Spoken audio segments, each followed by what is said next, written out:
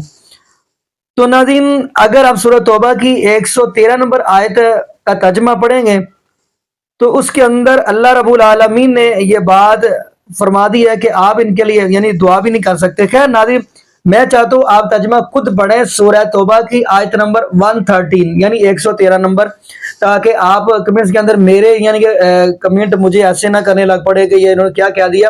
میں چاہتا ہوں آپ خود ہی سورہ توبہ کی آیت نمبر 113 آپ پڑھیں ترجمے کے ساتھ، تو انشاءاللہ ناظرین آپ کو پتہ چل جائے گا. باقی ناظرین خدمت بڑی کی ہے، یہاں تک خدمت کی ہے کہ جب مکے کے کافروں نے آ کر چچا ابو طالب سے یہ بات کی ہے کہ آپ کا بھتیجا محمد صلی اللہ علیہ وسلم ہمارے لات منات عزا کی توہین کرتے ہیں، تو چچا ابو طالب نے آ کے محبوب علیہ الصلوۃ والسلام سے بات کی ہے. تو نبی پاک صلی اللہ علیہ وسلم نے فرمایا چچا میرے دائیں ہاتھ پہ سورج رکھ دیا جائے، بائیں ہاتھ پہ چاند رکھ دیا جائے، تو ابھی میں اللہ کی توحید بیان کرنے سے باز نہیں آؤں گا. تو چچا نے یہ بات کہی بیٹا پھر کھل کے بیان کر، تو میں آپ کے ساتھ ہوں. تو خیر ناظرین میں یہاں پہ دعا کرتا ہوں اللہ پاک ہمیں نبی پاک صلی اللہ علیہ وسلم کی شریعت کے مطابق زندگی گزارنے کی توفیق دے، اور اللہ پاک ہمیں 5 وقت کا پکا اور سچا نمازی بنا دے. اور جتنے بھی بے اولاد جوڑے ہیں اللہ پاک سب کو نیک نورینہ صحت تندرستی والی ایمان والی لمبی زندگی والی اولاد عطا فرما دے. جزاکم اللہ خیرہ، احسن الجزاء. السلام علیکم ورحمۃ اللہ وبرکاتہ.